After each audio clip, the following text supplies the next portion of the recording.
All right, here we are in week 2, module 2 of 3D design, and we're on to our second project. In module 1, we did a project that was a transition from 2D to 3D. We started with letters from your name, and you carved potatoes.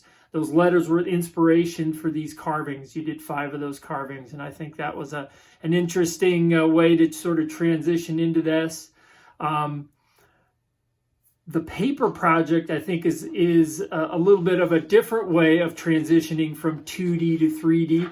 This time, instead of using subject matter that is 2D, we're going to use materials that are 2D.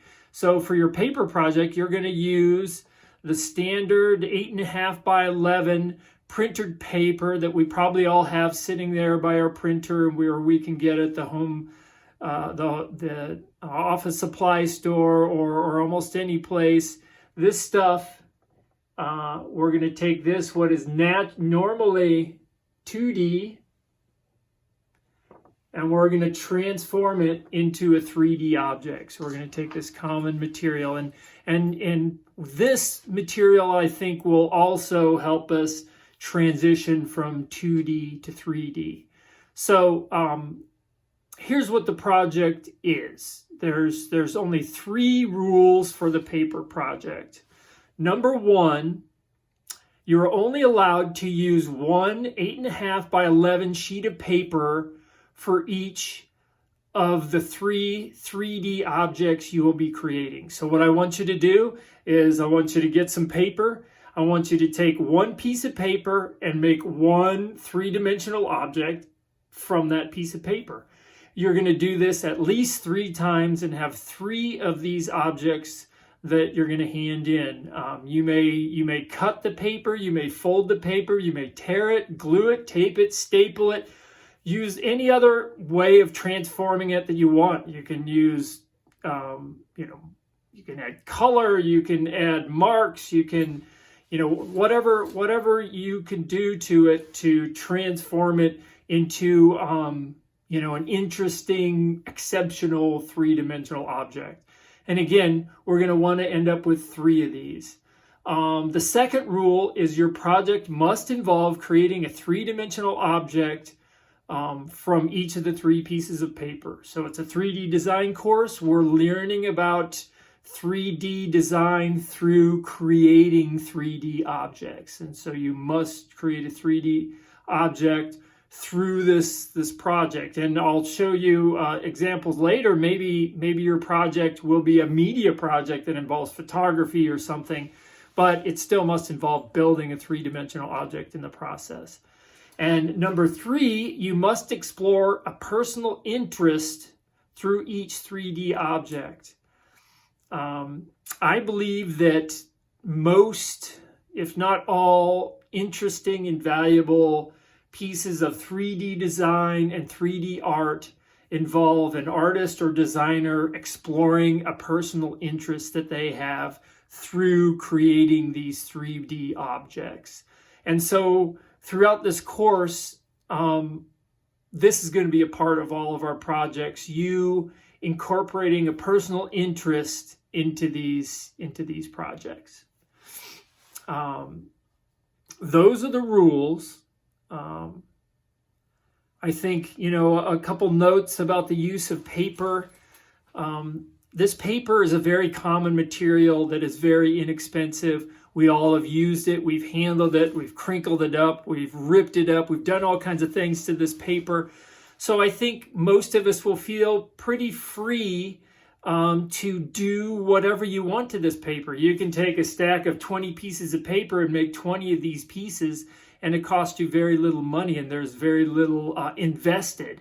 And so what I'd like to tell you guys as you go forward creating these projects is, feel free to explore and experiment and try anything that you can think of, because really, what are you out? You're really out nothing. And so I think that's another valuable thing about using the paper as a material for a 3D design project. Okay, so I'm just going to cover what this process for creating or finishing this project should look like. So first, I would like everyone to go to the internet and research examples of 3D projects online. Hopefully it will help you come up with some ideas and get excited about building some things. You know, when I was doing some research from this, I came across the Danish paper artist Peter Callesen, not sure if I'm pronouncing that right, but I included a video of him. He makes these amazing pieces that are actually kind of right out of this assignment. He uses one piece of paper like we're going to do. Also, of course, origami. Origami is the Japanese art of paper folding, and there are tons of resources online for origami, and that fits right into making a three-dimensional object from a two-dimensional paper. Patrick Cabral is a paper cut artist who makes some amazing things. I've got a link on your on the lecture for this week, as well as the paper animation artist Charles Young, who's got the project Paper Home, and it's a pretty amazing project where basically every day he would create three-dimensional objects from paper and do stop-action animation to animate these objects. I think it's a really great project that may be inspiration to you. Okay, so after you do some research, I would like everyone to do some sketches in your sketchbook and kind of just sketch out your ideas. Again, these are just ways of capturing these ideas on paper, and sometimes the act of sketching them out gets you to think a little further than if you didn't. And then we're going to grab our paper and grab what other tools you're going to use and create your three-dimensional objects. Once your objects are created, we want to create some good images of your objects so that you can share those to hand in your project, which is the next thing you're going to do. You're going to take those photographs and you're going to hand them in the assignment module 2 paper project number 2 you'll be handing that in for your grade. And then also next week you will be posting your completed paper project on the discussion, and we'll critique it as a group. Okay, well, good luck and have fun with the paper project.